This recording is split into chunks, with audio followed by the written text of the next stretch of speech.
Welcome to the American Shoulder and Elbow Surgeons Podcast. I'm your host, Peter Chalmers, a shoulder and elbow surgeon at the University of Utah in Salt Lake City, and I'm joined today by my co-host, Rachel Frank, a sports and shoulder surgeon in Denver. Rachel, how are you? I'm doing terrific, Pete. How are you today? Oh, I'm doing great. Before we get started, I should mention the views expressed in this podcast do not necessarily reflect the views of the American Shoulder and Elbow Surgeons Society, the University of Utah, the University of Colorado, or the institutions of any of our guests. So today we are continuing on our annual tradition of having the outgoing ASES President as a guest, and we are truly honored to have Dr. Peter MacDonald as a guest. Given his role and his striking series of accomplishments, Dr. MacDonald will need no introduction to most listeners. Dr. MacDonald is currently the chair of orthopedic surgery for the University of Manitoba in Winnipeg, Canada, as well as being the Chief Research and Innovation Officer for the Pan Am Clinic.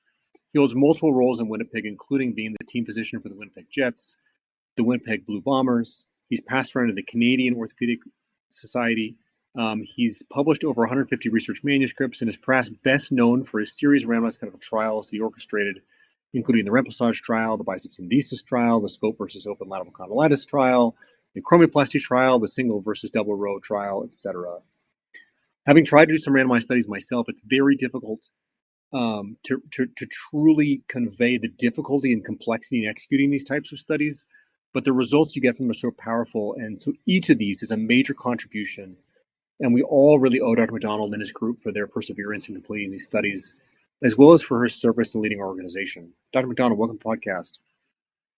Thanks very much for the intro. I hope I can share something of use to the membership, and I appreciate you guys doing this and all the value it adds to our membership. So let's start at the beginning. Dr. MacDonald, tell us what led you to orthopedics and to shoulder surgery.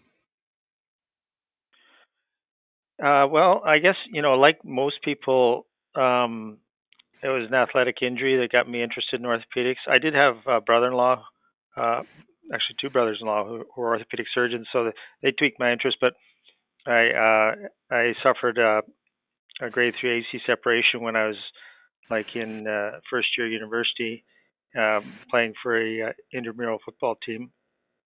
So after that, I got interested in orthopedics and, the process of evaluating athletic injuries. And I thought that, it's something I probably would like to do, but first things first, and, you got to get into med school and all that. So it's a long haul, but along the way, I just grew stronger and stronger in terms of my like for orthopedics. So before we move on from that, just tell us, you had a grade 3 separation. Did you have it fixed or not? It was funny. It was medicine against dentistry when it actually happened, and I was quarterback for medicine, and I got sacked by a dentist, and I was lying there writhing in pain. In first year med school, I didn't know anything about shoulder injuries, and the dentist thought he knew something, and he actually did the Hippocratic thing on me, where he put his foot in my axilla and started pulling on my arm, thinking my shoulder was dislocated, right? So probably just accentuated the grade 3 and turned it into a grade 5. But I ended up not getting it fixed. I had a few opinions, and I have a bump to prove it to this day. So does that play into your discussion with patients when they present with separations, for you to say, I have this injury and my shoulder functions well enough for me to do shoulder surgery? Well, it's funny. Last night I was covering the NHL game here in Winnipeg. We won, incidentally, beating Carolina. But one of our players is out with a grade 3 separation right now as we speak, and I was showing him my bump. We were comparing bumps last night. So it does come in handy when you're explaining the options to patients. I'm kind of living proof, although I'm obviously not a high-level athlete, but that you can function fairly well with non-operative treatment. I think shoulder surgery is pretty high-level athlete. Don't you think, Pete? I think that counts. And I also think it's really funny that we have a dentist, or at least a dental student, to thank for having Dr. MacDonald as a shoulder surgeon. It's like you never know what pathway you'll take through life, It's amazing. Now, are you originally from Winnipeg or no? And what led you to settle there? And is this the permanent spot for you? Yeah, most Winnipeggers are from Winnipeg. Canadians are a little bit different than Americans. We don't move around as much. So yeah, my parents were from Winnipeg, and my grandfather came here from Halifax. He was the first one to make his way out west to here because he grew up on a farm in in Halifax, Nova Scotia, which is on the East Coast. And there wasn't much work available at the time, so he just hopped the train and kind of got off in Winnipeg. And there was more work here, and it was, I guess, it was a happening place in the 20s and 30s, the post World War II or World War One boom that was being experienced. So that's why he got off here. So tell us, you've obviously ascended to to become president of the ASES. Many of our listeners are early on in their careers and they're just joining a committee for the first time, or they're interested to participate. Tell us your pathway. How did you get to where you are now over the years? Like what committees did you serve on? What are the roles that you have in the ASES? What pathway did you take to the presidential line? Well, I mean, I've been lucky along the way. I had great mentorship. Rich Hawkins, I was his last fellow in Canada before he went to the U.S., and Pete Fowler and him and Tony Miniacci were my fellowship directors. So I had 3 stars. I was actually Tony's first fellow. So he was just a young junior staff. We're actually the same age. And he was junior staff at the time. So he was just learning the ropes, but also had a lot to teach to me because he had just finished his fellowships. But Hawk was like already very prominent at the time and was going down to Vail to join Richard Stedman at the time, but I managed to catch the last bit of Hawk's time in Canada and then moved on to Pete Fowler and Tony Miniacci. But anyways, the great mentorship I had from Hawk carried on. Hawk and I kind of got along really well. I did a few papers for him, and before you know it, he had one of my papers on the podium at the closed meeting in Seattle in the early 1990s, and he said, you really should be a member of the society. And at the time, it was only 110, 120 members. So it was really, a very core, I guess it was a bit of an old boys club. But he managed to get me in, and I really liked the society because, to be able to sit down and have coffee with Dr. Neer or Dr. Rockwood and rub elbows with all these legends in shoulder surgery was really inspiring. So I think along the way, I was lucky enough to get in early. I served on a number of committees. When Bill Mallon got to be in the presidential line, he asked me to be his program chair for the meeting, and then I was program chair for another, both the closed and an open meeting. And then I ended up serving 10 years as associate editor for the Journal under Bill as well. So a lot of good friends within the society kind of went to bat for me, mentioning Rob Bell as well and Jeff Abrams, guys who I looked up to through the Hawkins Society, which was also a society that really inspired me. So I think that for young members, I think you just got to establish relationships and just express interest and not be afraid to dive into a difficult task or a difficult committee, and just show some energy and some enthusiasm. And before you know it, one thing leads to another. And it was, over time, just getting exposure to these opportunities that I was very fortunate to move up the ladder. It's amazing. Some of the names you mentioned, really all the names you mentioned, just legends in shoulder surgeries with Fowler, sports medicine, just unbelievable people that have, touched your career and speaks to, who you are and the influence you've had on so many others as well. Can you tell us, with your year as president, and presidency is the 1 year, but you do a lot leading up to it, and you'll obviously do a lot in the subsequent years.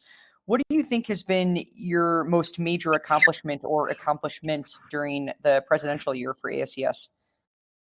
Yeah, I think that, first of all, I was just lucky again to be surrounded by really energetic, good people. There's Peter and Rachel, both of you are examples of that. But, we sat down at the end of the year, Anna, our executive director, and we listed about 35 things that went on during the year that I was president. And not to take credit for any of them more than others, but it was a busy year. There was lots going on. And again, credit goes to young, energetic people like Chris Clifto, Peter Chalmers, Clifto and the Doc Matters thing, the Image Library. Peter, you were very involved. the traveling fellowships, the Indian American adding to the list, bylaws reorganization under Jed Kuhn, the Near Circle activity, the slap lesions under Nick Verma and Heinz Haneke, the Hawkins International Award, and the list goes on. But I think that my main thing was to mentor young people, number one, and number two, to increase the value for membership, to make ASES something that, when you get that check out or you get your visa out and give it to the society, for your annual fees, that you're getting your money's worth through various things. And so I just wanted to increase the value for membership and make it more of an attractive society than just kind of paying your dues and going to the annual meeting. Well, certainly that's a list of major improvements to membership. One of the things that I think you mentioned that was super interesting is you mentioned when you joined the ASES that there were about 100 members. I heard you mention just at another meeting we were on earlier tonight that there's about 1,300 members now. So we've had, over 10x growth, in a relatively short period of time. What challenges do you think that poses for the ASES? And what do you think maybe more generally are the major challenges that the ASES is facing going forward from your presidency into those that follow you? Yeah, I mean, the growth is nothing but positive. We, in 1989 we had 6 committees. In 2023 had 26 committees and task forces and liaison committees to the AAOS. So the society has really grown. With that, it's an extra. Every time you grow, it's a little extra work for the staff. So you have to grow the staff at the same time, make sure they can keep up to you. So I think the biggest problem we have is if you grow too fast, then you overburden your staff, then you lose good people. So we have to recognize that we do have really good people in our office under Anna's leadership, and we want to keep those people, gainfully employed, but also interested and engaged, and not burn them out. So as we grow the society, we have to be careful not to grow in such a way that we lose staff, because a lot of these, as you know, a lot of these calls are in the evening, and so it ends up that a staff member could be, doing calls 5 nights a week. So I just have to be a little bit careful with the growth, but it's a good thing. It's a positive thing. It just has to be done in the right way. And I think the society will continue to grow. We have to ask ourselves, are we going to be like Anna? I don't think we're ever going to be like Anna with 6,000 members. We may, be leveling off in terms of our growth. This may be, that kind of a sweet spot for us. But we do want it to still be a bit of an accomplishment to become an active member of ASES. We don't want to, everybody who signs up to be an active member. So with that in mind, I think we may see a leveling off of the growth, but who knows? I think it's not for me to decide. Now, outside ASES, what do you think are the major challenges facing shoulder surgeons and the field of shoulder surgery moving forward? I mean, healthcare in general is in a very interesting place, I think worldwide, let alone in North America, and obviously major differences between Canada and the US. But specific to shoulder surgeons, what are the biggest challenges facing, our members, our colleagues? Yeah, I think that our society kind of helps members deal with those challenges, and the challenge is related to CME. Which meetings do you go to?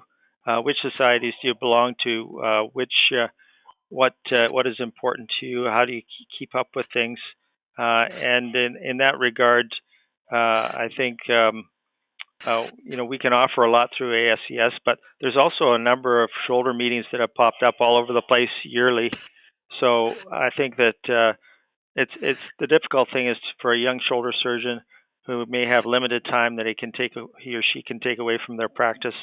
Which meetings do I go to? What do I become involved with? And how do I maintain my skills and maintain my knowledge base the best to serve my patients? So that's one challenge. The other thing that's kind of ubiquitous everywhere, and it's not just unique to shoulder surgery, of course, is just dealing with the system overall, like dealing with the change in technology, keeping up with new technology, dealing with medical economics, dealing with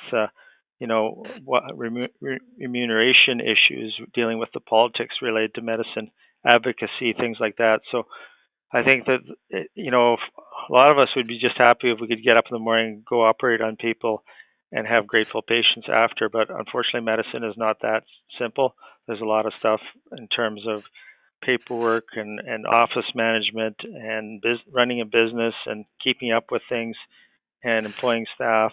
These are all things that I think we're not really taught very well in residency and in fellowship, that you have to learn on the fly. And it can become quite stressful for not just shoulder surgeons, like just everybody in medicine in general. Now, I'm hoping you can elaborate a little bit on that. Most of our listeners are located in the United States.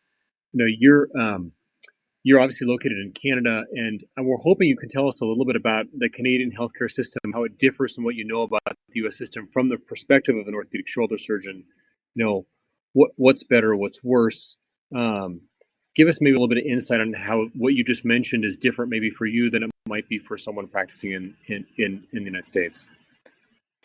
Yeah, like with every system, there's pros and cons. I'm not sure if there's a perfect system in the world. You look around the world, and I thought, looking around the world, I kind of tweaked my interests, looking at different systems. And we had a fellow who came from Switzerland. I thought that was the perfect system. He said, no, there was all sorts of problems. So it seems like there's problems everywhere. So I'm not sure if there's a perfect solution to how to deliver medicine. However, there's pros and cons. I think if you want state-of-the-art, cutting-edge treatment, it's easier to get that in the U.S. than it is in Canada, because in Canada we tend to be, lagging a little bit behind because it takes a while to get the state-of-the-art stuff into the hospitals, get it approved and get it funded and stuff. Not that we can't do it, but it's just kind of, you got to go through all the barriers. And of course, you have FDA. We have not only FDA we have to wait for, but Health Canada approval. So different levels of approval for new implants.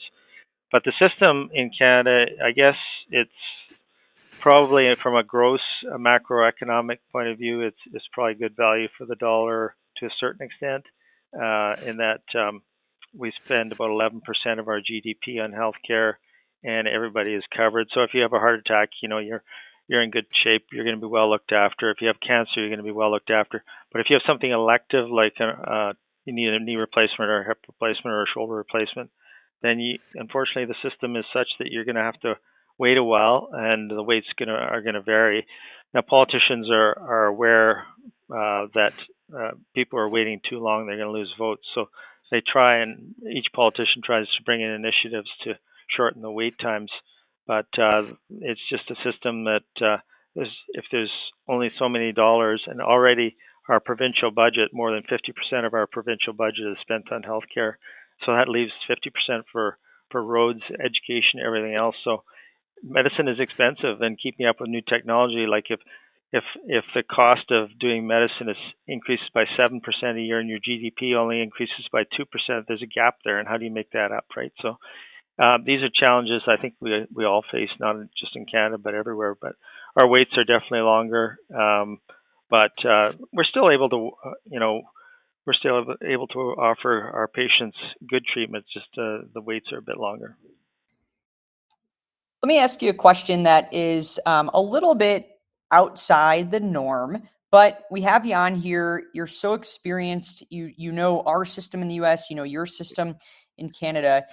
And following up on what Pete asked you, what drives you crazy about US healthcare or the US system? Like, if you're reading on social media or in the news, or you hear about something at a meeting, what just drives you crazy about the way we in the US do things?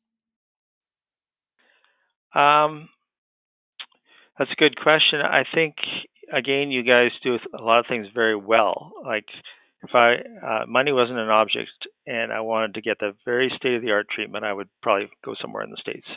However, from macroeconomics point of view, like, the cost of your implants are quite a bit more. The same implant in Canada is sometimes half the price of what you're paying in the U.S. And why is it that way? It's hard to explain, but I think there's just more of a cutting, competitive type atmosphere up here, that unless you lower your price, you don't get your implant into the hospital or in the surgery center. So you can see that there is probably, what drives me crazy is, and there's no knock on your system, but there's probably some fat to be trimmed in terms of the overall cost of the system. compared to some other systems around the world. That would be my only beef with the American system. And of course, the fact that some people may not have coverage compared to others. I know that Obamacare and stuff like that. I'm not going to get into the politics of the thing, but historically, there's been different levels of coverage that have left some people with less than desirable care. But I know that there's efforts to correct that.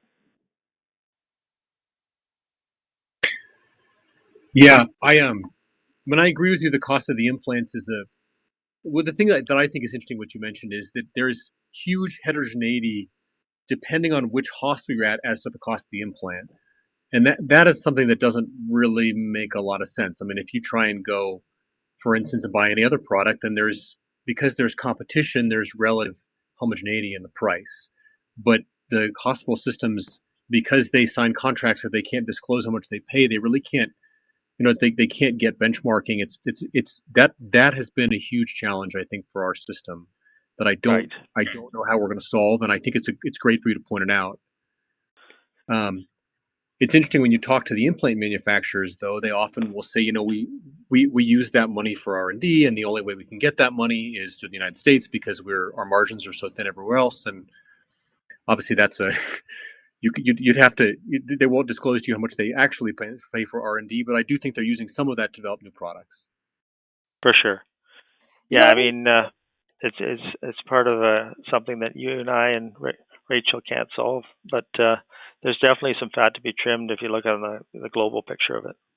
Let me ask you, just on this topic, as Pete mentioned, it's funny, even within our system, depending on the patient's insurance, I can do certain cases that involve certain implants in facility A, but I'm not allowed to do those in facility B because facility B does not get reimbursed for the implants based on that patient's insurance.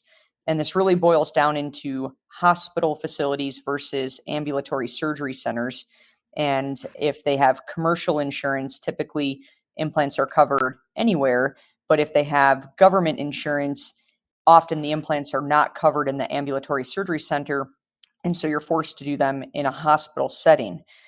Is there that in Canada? Is there private and public system where you're allowed to do certain cases in one location versus another, certain implants in one location versus another? Or is that not really an issue? It's not as much of an issue because more than 85% of our patients are covered under the public system. Now, you may have individual centers that have their own little political hoops that you have to jump through to get the implant in.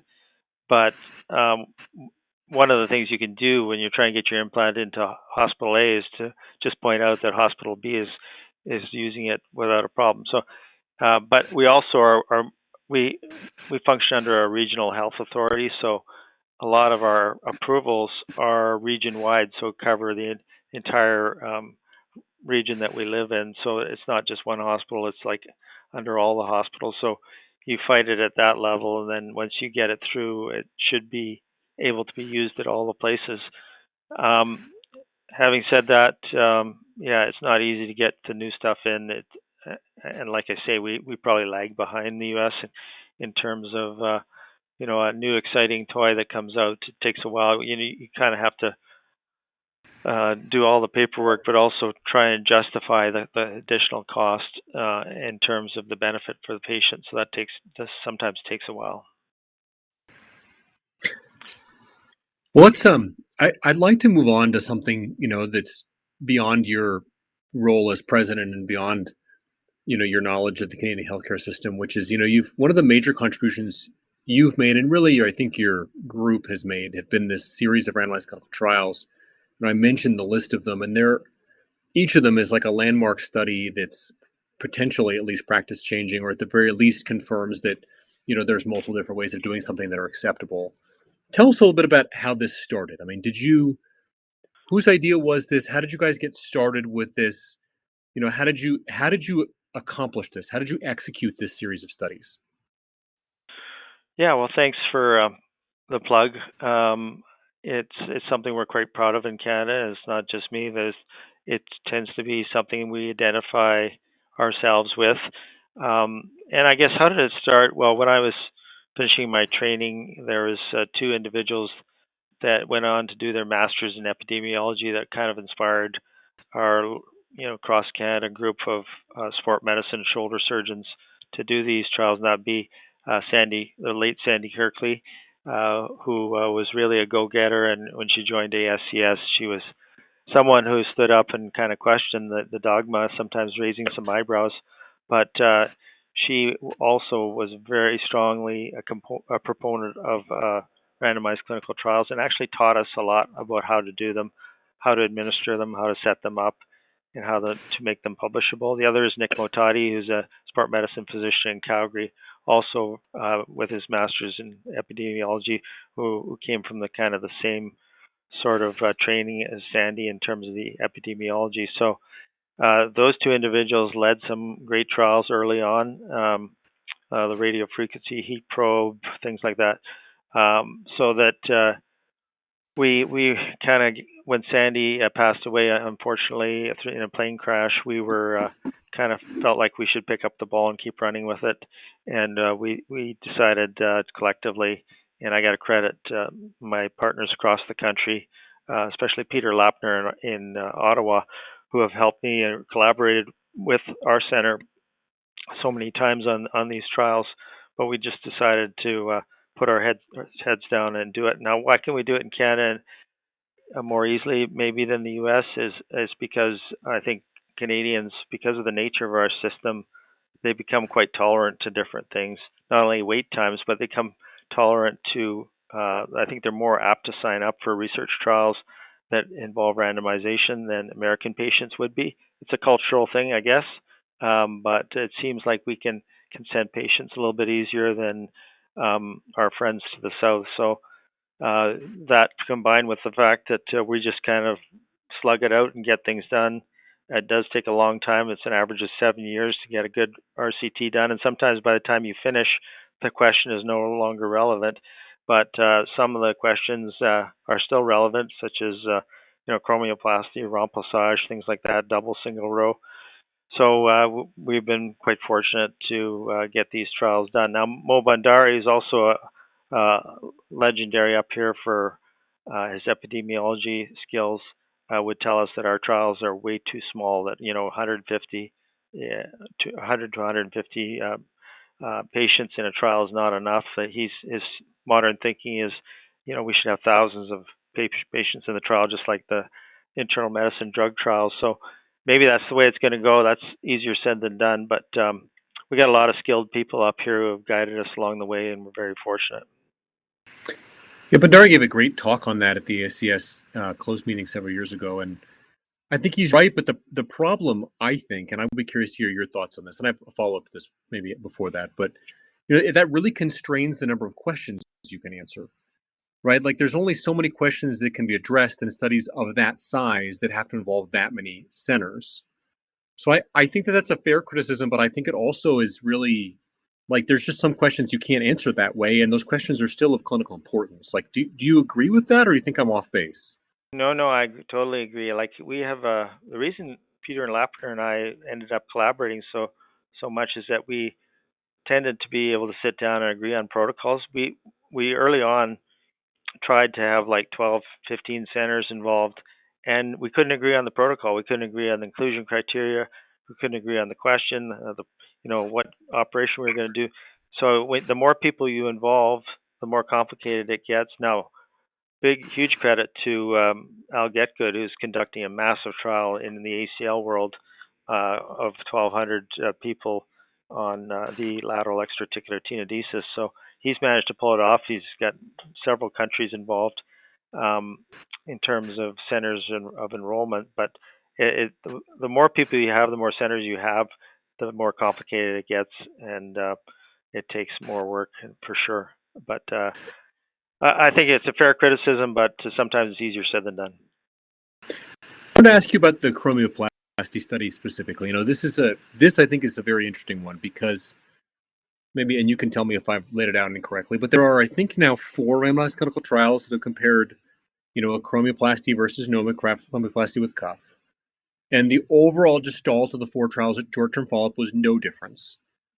But you've recently published long-term follow-up on your study that shows that there is a difference in reoperation rate.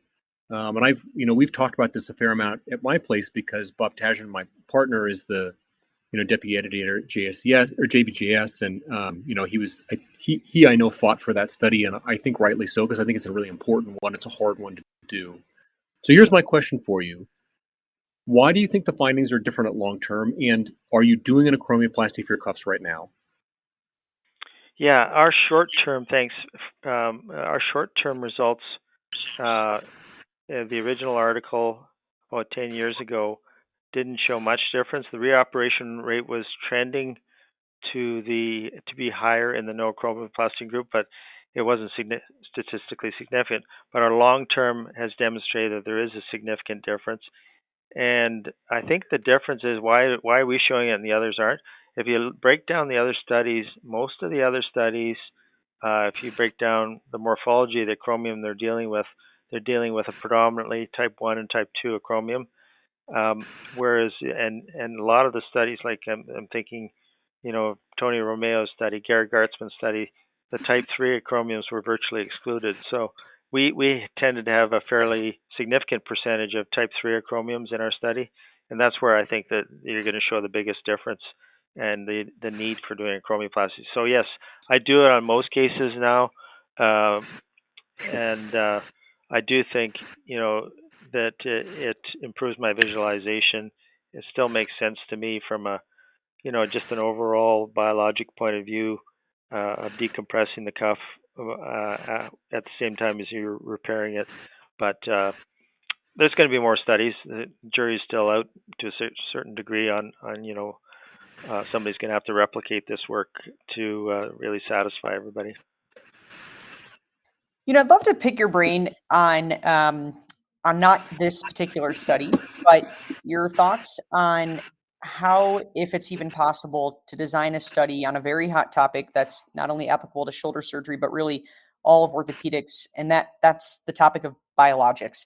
And right now, PRP probably brings up a visceral response in all three of us, for better or for worse. And it's such a hot topic among patients, among the public, among the media, social media, mainstream media, et cetera. And there's a lot of people, including orthopedic surgeons, who think the use of PRP for any indication is complete voodoo. There's never been a study to prove that it works. It's a cash pay process. And so, the only people profiting or benefiting are the clinicians using it. And then there's another group of people that think PRP has specific indications, be it for lateral epicondylitis, mild to moderate knee osteoarthritis, et cetera. Do you think, knowing that PRP and other biologics typically are cash pay, at least in the US, but my understanding is in Canada as well, that there's a feasible way to study any sort of actual clinical benefit of using a biologic for really any indication? That's a broad question, but you're the king of doing trials that answer tough questions. So I'm curious, because this is such a hot topic amongst all of us. Yeah, I think you're right. This is something that really needs more study. And I've become a believer in PRP just because a lot of my high-level athletes come to me, pro athletes, high-level amateur athletes, and ask for it. And I see some amazing results when you use it in certain situations.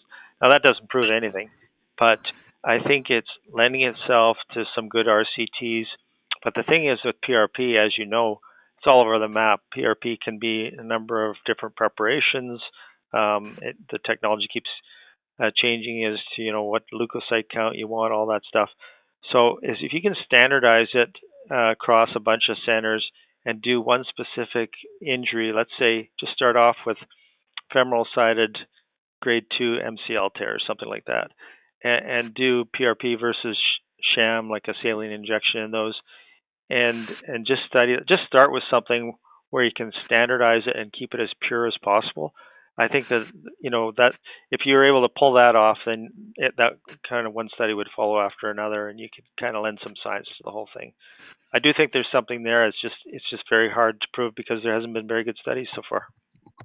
Do you I think, with respect to PRP, that you need to show a disease modifying effect for the treatment to be of value, or do you think symptom modification is enough? Because I think that's, again, another, the most popular use of PRP is for mild to moderate knee osteoarthritis, and we Yeah. all know you're not going to show a disease modifying effect, be it on X-ray, MRI, etc. But there's a lot of patients that swear by it from a clinic modifying or symptom modifying effect, and for them that's enough. And for clinicians, that's enough. It keeps them out of the operating room. It's a low risk, low morbidity procedure, and kind of everyone's happy, except for a lot of the people who think that it's voodoo and the clinicians doing it are just doing it to make money. Do you think that to justify the value, we need disease modification, or is symptom modification enough? I think symptom modification is enough. We all know that that's the most important thing. You're never going to be able to really show, as you just said, the modification of the disease process and the natural history, or that's going to be more difficult to show.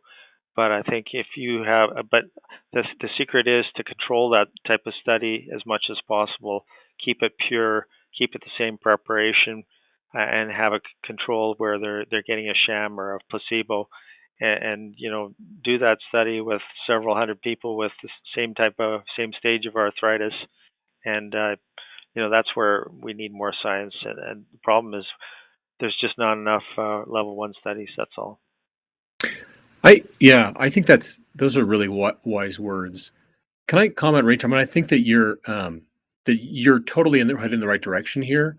The issue I think we have is that, like if you look at the studies that Dr. MacDonald's group has executed, one of the critical things here is homogeneity in the intervention. So, for instance, in the biceps tendinous trial, my understanding is that like there's a relative homogeneity in the way that you were doing the tendinous. In the remplissage trial, you agree upon a protocol. We're all going to do the remplissage this way for the study, et cetera, et cetera. You can't really do that for PRP because when you harvest PRP from different patients, you get different things. So like it's not like giving the patients aspirin where the aspirin's all the same. The PRP is all different. The stem cells are all different. And like if you look in the literature, for instance, with stem cells, there's like 1,000x fold difference in how many stem cells you get from different patients. And even from the same patient, if you harvest multiple times, you get different products. So I'm just not really sure that there's a homogeneous intervention there that you can study, in an organized way. I mean, that's like a tenet of science, is that if you're going to try and like that all the patients in one group have to be like the intervention all has to be the same. I guess my other question for you, Rach, and I'm curious to hear your thoughts on this, is I totally agree with Dr. MacDonald that for us to use it clinically, all we need to show is that it improves the patient's clinical symptoms. But my question for you would be, if it improves the patient's clinical symptoms, but we're not able to show any modification of the underlying disease, how does it work? Right? Because if we can't understand how it works, then we can't advance to the next stage to make it better. And I feel like that's a fundamental tenet for everything we do, is that not only do we have to show that it works, but we have to understand how it works so that we can then tinker with it to try and make it better. So what are your thoughts, Rach? I mean, do you think that that's important or not? Well, I think it's important, but I think with biologics and in particular PRP, we do have a good understanding as to how it works and certainly how it doesn't work. The most common request I get is to regrow my meniscus or regrow my labrum or regrow my rotator cuff tear with PRP, with patients coming with their open checkbooks. And I have to first dispel that's actually what's going to happen. I have to let them know PRP and cellular treatments cannot regrow or regenerate your tissue. What we know is that the growth factors that get injected into the region help reduce inflammation for the most part. There are some growth factors that increase inflammation, and sometimes that's what you want when you're, for example, trying for a leukocyte-rich concentration of PRP, and you want to promote some inflammation. But we do know, I think, with a pretty good understanding how the final product of PRP and even some of the cellular treatments work. The challenge is they're not regenerative with our current techniques, and probably won't be for a period of time until we can figure out how to enzymatically or scaffold wise augment them. I think that you're spot on with heterogeneity, and even PRP drawn from my blood at different times in the day with the same processing system is going to potentially have different concentrations of red cells, white cells, platelets, and growth factors. So it's the hardest thing in the world to study. But I agree with what Dr. MacDonald said, and I'm sure you see this in your practice too, Pete. We see great results in many patients, and whether it's placebo or not, quite frankly, I don't really care if it's placebo, because if they're feeling better, that's what we want as their doctor. We want the patients to feel better. And there are some MRI studies especially with respect to tendon healing, ligament healing, not necessarily for osteoarthritis. So we can see some intervention there. But I guess it's a long-winded way of saying I think we do know how these products work at a macro level. I think at a micro level, there's a lot of uncertainty because of the heterogeneity. We could go on forever about this. No, I know. I mean, this is a let's go. super interesting I'm topic. just kidding. Yeah. I'm on a kick on this because right now on social media, there's a lot of discussion amongst some surgeons that I know and respect, calling all docs who use PRP crooks. And it's brought a lot of conversation, and I can see how, some clinicians might see that because they might be treating patients who, for example, say they're joint replacement surgeons. So the patients that they're seeing are at the end of their road with respect to their shoulder arthritis or their knee arthritis or hip arthritis. And they've been told by some local clinician, it might not even be a physician, that this $5,000 stem cell treatment will cure them. And obviously that sounds terrible to all of us. But I think we all have patients where we see some benefit to PRP and cellular treatments in some cases, particularly for specific indications with our athletes and for mild to moderate OA. And so it's a hot topic, I think, in general, but it's really hot in the ortho world right now, and it's very polarizing. So I just thought I'd bring it up for discussion's sake. Yeah, I mean, some at some point in time, somebody's going to have to do this study, and I think part of making the study as pure as possible is to remove the economics, just make it kind of free for all the patients who are involved in the study, and have an adequate control, and just kind of remove the economic side to it, and just kind of have pure science trying to demonstrate that there is or there isn't a difference. I think, we saw eventually, the studies come out with debridement for osteoarthritis of the knee. So if we can do that, we can do the PRP as well. Well, super interesting topic. I can't think of a better person to talk about it with us than you, Dr. MacDonald. I wanted to ask you, you've accomplished a ton. Many of our listeners are surgeons early in their careers, people that are just starting out. What advice, it sounds like you had great mentors that gave you great advice about how to get started. What advice would you give now to a young surgeon on how best to succeed? Well, I think, do the little things right, be energetic, demonstrate your interest, be eager to help out, to get involved, identify mentors, and they don't have to be world famous people. They could be just, a surgeon down the hall, but have somebody to mentor you, somebody to talk things over with, and just keep at it. And over time, if you have little successes along the way, they kind of snowball, and eventually you find yourself in a position. I don't like to think about what I've done or kind of gloat over what I've done. I just kind of get up in the morning and kind of go to work, and I enjoy going to work and doing what I do. And we have a great research staff, so it's fun to work with. And so you need to have fun doing whatever you're doing, and need to feel like you want to get out of bed in the morning and go and do it. So I've been very fortunate along the way, but I think that lots of young people are perfectly capable of achieving that and more, just by kind of identifying mentors and surrounding themselves with good people. One other question I wanted to ask you about younger surgeons in particular is training. Where do you see residency and fellowship training going over the next 5, 10, 20 years? There's a lot of discussion on competency-based training. I know some programs in Canada already do that. In the US, most residencies are 5 and in some cases 6 years. most people are doing one fellowship, but there's a big trend right now toward doing 2 fellowships or doing extra fellowship training. Do you foresee a change in how our residents and fellows are getting trained over the next 5, 10, 15 years, or do you feel that things are going to remain as they are? I think it's always changing. Like if I look at the way I was trained versus now, I mean, I went through an internship, and internships, as everybody knows, don't exist anymore. But things are also way more specialized now than when I went through, and I think that path will probably continue. Not everybody has to be a super specialist, but the trend is to do more specialty training.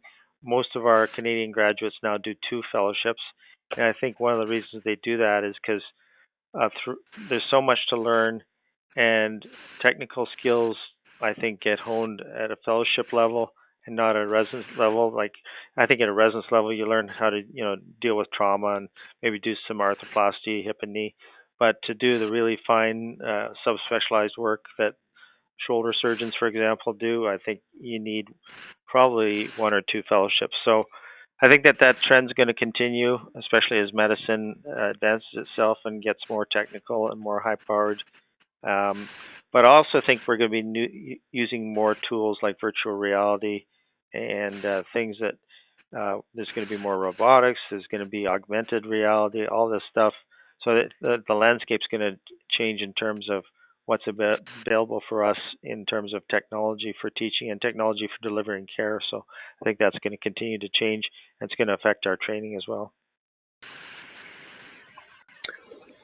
Now, we've asked a lot of people on the podcast this question, but it's one of my favorites, so we're going to keep asking it.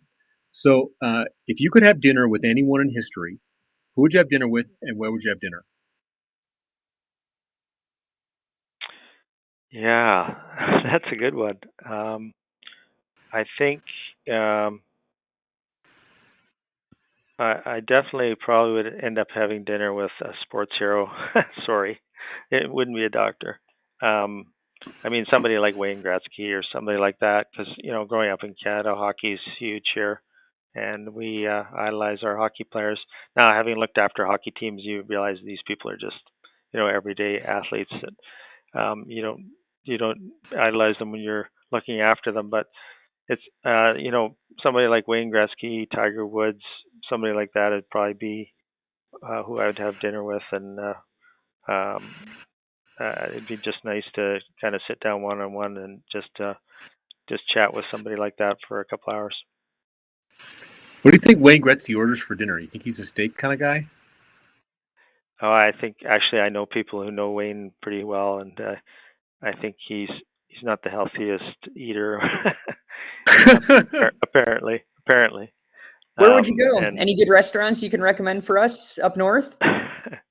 I'd probably just go and eat at the lodge at Pebble Beach and just look out on the ocean while I'm talking to this person. I love it. Well, thanks very much for coming on. This has been awesome. I mean, it's truly an honor to have you on. It's been a real tour de force to talk about your research. I could ask you questions about these trials you did all night, and your time is too valuable for that. So we're going to have to let you go, but thank you for coming on and for everything you've done for the ASES as president. It's great. Well, thanks very much, and thanks for all the work that you two do, and you really do a fantastic job of this podcast. So thanks very much on behalf of the society.